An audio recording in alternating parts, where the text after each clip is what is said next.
A capacitor is similar to a battery in that both store electrical energy, but a capacitor is a much simpler device that can't produce new electrons. It only stores them.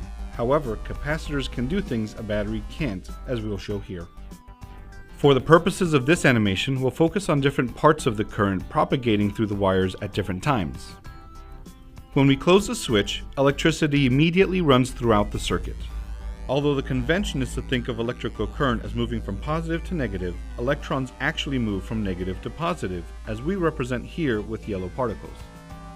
As you can see, the battery is not much good at powering this motor to lift this weight, because it discharges gradually, much more slowly than would a capacitor with the same charge. Here we'll learn why a capacitor is much better suited to such a task than a battery. Like a battery, a capacitor has two terminals, positive and negative.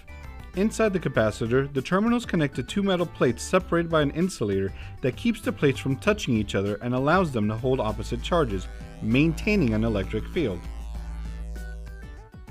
Capacitors can be useful for storing and quickly discharging electricity, so you can power, for example, an electric motor, as we'll show here. First, we need to charge the capacitor. By closing the switch, we create a circuit that includes both the capacitor and the battery. Electrons flow from the battery to the capacitor, where they are stored. Here, a yellow glow represents the increasing charge held by the plate. For every electron gained by that negative plate, an electron is lost by the positive plate, maintaining the capacitor in equilibrium. Here, the red glow represents the positive charge held by the plate that increases with each parting electron. The capacitor continues to charge until it attains the voltage of the battery charging it. Now that the capacitor is fully charged, let's put all that stored energy to use.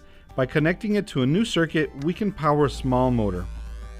This electrical current powers the pulley to lift the weight until the charge dissipates. The electrons on the capacitor's negative terminal are drawn to its positive terminal. They rush along the path that leads there, straight through the motor.